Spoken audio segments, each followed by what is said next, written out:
브로커들의 일상을 보면은 이랬거든요. 아침 6시 50분 정도에 출근해서 키움 데일리 레터 있잖아요. 제가 키움 다닐 때 일인데 키움 데일리 레터를 되게 이쁘게 어쩌녁에 이뤄진 일들을 쫙 요약해서 만들어놔요. 그게 인기가 많았어요. 지금도 인기가 많습니다. 요약이 잘 돼 있어서 그 데일리 뉴스페이퍼를 가지고 본부장용은 칼라로, 일반 펀드 매니저용은 흑백으로 복사를 해서, 비싸니까 인쇄비가, 그걸 복사를 해서 각자 자기가 맡은 구역으로 뛰어가요. 그럼 그 출발하는 시간이 6시 50분이에요 6시 50분에 그걸 들고 4, 50분 정도를 돌아다녀요. 여의도를 한 바퀴 도는 거죠. 제가 맡은 기간이 7개, 10개 정도 된다면 중요한 기간에 가서, 큰 기관들은 그런 자료를 아침에 꽂아두는 함 같은 데가 있고요. 아닌 데는 직접 들어가서 책상 위에 올려줘요. 그냥 펀드 매니저들은 출근하기 전인 경우도 많겠죠. 뭐 7시에 도착하면은 펀드 매니저가 없는 경우, 뭐 이런 경우 많겠죠. 그래서 그걸 내려다 놓고 7시 40분 정도에 제 기억이 맞다면 다 같이 헤쳐 모여요. 7시 40분에 애널리스트들이랑 주니어 애널리스트, RA들이죠. 리서치 어시스턴트들이랑 브로커들이 모여서 데일리 브리핑 미팅을 하는 겁니다. 어제 새롭게 나온 뉴스에 의해서 새로운 분석, 새롭게 콜할 내용, 전화할 내용 같은 것들을 만들어서 요약을 해요. 그럼 서가지고 막 땀이 흐르죠. 여름 같으면 땀이 흐르고, 우리 브로커들은 이제 반팔도 거의 안 입으니까 막 컵스링 하고 긴팔에 막 넥타이 꽉 매다가 여의도 한 바퀴 뛰고 왔으니까, 또 어쩌녁에 과음을 하신 선배들이 계시면 후배들이 그것까지 다 한꺼번에 뛰어야 되니까 어떨 때는 막 땀이 흐르고, 저도 어젯밤 술을 마셨으면 막 술땀 있잖아요. 술 마신 다음날에 식은땀 비슷한 거, 그래 막 콸콸 흐르면서 정신이 없은 채로 아침에 미팅을 참여를 합니다. 제가 이런 얘기를 왜 하고 있죠? 7시 40분부터 한 30분간 브리핑을 들어요. 전 섹터에 대해서 우르르 어제 무슨 일이 있었고 뭐가 새로운 뉴스가 될지. 그래서 8시 10분 정도 되면 간편하게 뭐 김밥 같은 걸 한 줄 사서 먹으면서 8시 20분이 됐죠. 장 시작까지 40분이 남았는데 전화를 돌리기 시작합니다. 저에게 중요했던 클라이언트들에게 전화를 해서, 여러분 영화 보시면 다 그냥 브로커들이 전화기 붙잡고 있잖아요. 막 사기치면서. 저희가 사기를 쳤다는 건 아닌데 그렇게 일과가 시작돼요.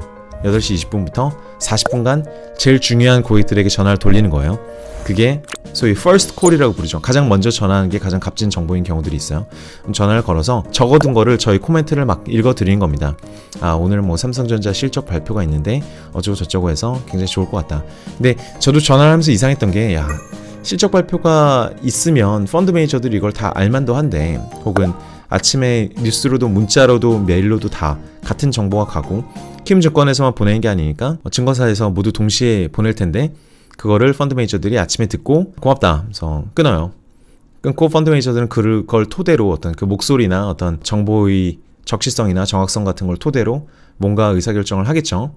브로커들의 심리는 무엇이냐면은 내 얘기를 듣고 내 얘기가 굉장히 중요한 정보라는 생각을 하고, 거기 약간 흥분하거나 약간 동요가 돼서 이런 전화가 오기를 바라는 거예요. 내가 삼성전자 실적 콜을 했는데, 혹은 뭐 그보다 훨씬 작은 콜을 했는데 갑자기 몇 분 후에 전화가 와서, 천대리 주문 좀 받아봐 하면서 주문을 나한테 쏴주길 바라는 거예요. 다른 사람들한테 안 쏘고. 업 자체를 하루 종일 보고 있다 보면 어떤 생각이 드냐면은, 내가 하는 건 노이즈 메이킹 비즈니스구나. 물론 그 안에 중요한 인사이트를 담고 우리 하우스에서 만든 중요한 인사이트를 제때 잘 친절하게 얘기해주고 세미나를 연결해주고, 세미나라는 게 과외 같은 겁니다. 펀드 매니저가 그 얘기한 애널리스트의 포인트가 굉장히 재밌다, 나 한번 만나보고 싶다, 다음 주 화요일 오후 4시 정도에 만날 수 있겠느냐 하면은 브로커가 그걸 어레인지 해주는 거예요. 그게 가장 이제 양심적인 수수료 기반의 회사들의 특징이죠.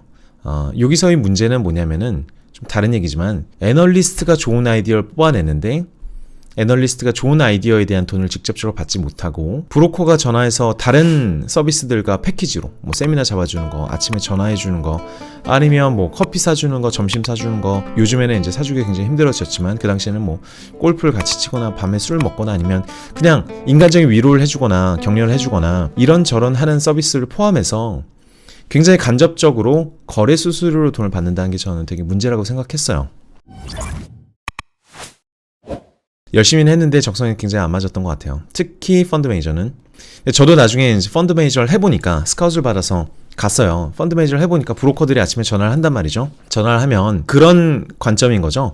제가 너무 급해서 다 못 읽었을 수도 있고, 여전히 사람이 중요한 이유가, 그 다음에 책상 위에 브로커들이 놓고 가는 애널리스트 리포트 페이퍼가 진짜 미친 듯이 쌓여요. 리서치 하우스가 있는 곳이, 주목할 만한 곳이 15개에서 20개 정도 되는데, 섹터까지 포함하면 일주일에 최소한 2개 정도의 리포트가 나온다고 보면은, 책자로 된 거. 그러면은 잘못하면 일주일만 지나도 그냥 책자가 한 30건이 쌓이는 거예요.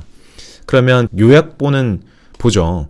요약본 보고 이제 제 스스로 판단하려고 하는데 쉽지가 않아요, 그게. 애널리스트 리포트를 봐가지고 이 애널리스트가 무슨 얘기를 하고자 하는지 딱 보고 이해할 수 있는 사람 거의 없어요. 왜냐하면 시스템이 그렇게 돼 있는 거예요. 글로 써두면 되게 모호하잖아요. 그래서 개인 투자자분들이 엄청 욕을 하세요. 왜 이렇게 모호하게 써놨냐. 오를 가능성이 있다. 하지만 빠질 가능성도 있다. 오를 가능성이 이렇고 빠질 가능성이 이런데 오르는 것을 조금 기대해볼 만도 하다. 하지만 빠지는 것을 조심하시라. 뭐 대부분 이런 내용이잖아요. 엄청나게 모호한 얘기들. 근데 그게 글로 보면 어려운데 전화로 보면은 그 실제 온도가 좀 감지될 수가 있어요. 예를 들어서 1, 2, 3, 4, 5라고 써져 있는데 전화 와서 이렇게 얘기하는 거죠. 2, 3, 4, 5번은 사실 전혀 중요한 게 아니라 1번이 진짜 중요하다. 글로 다 못 담은 이야기들 있다.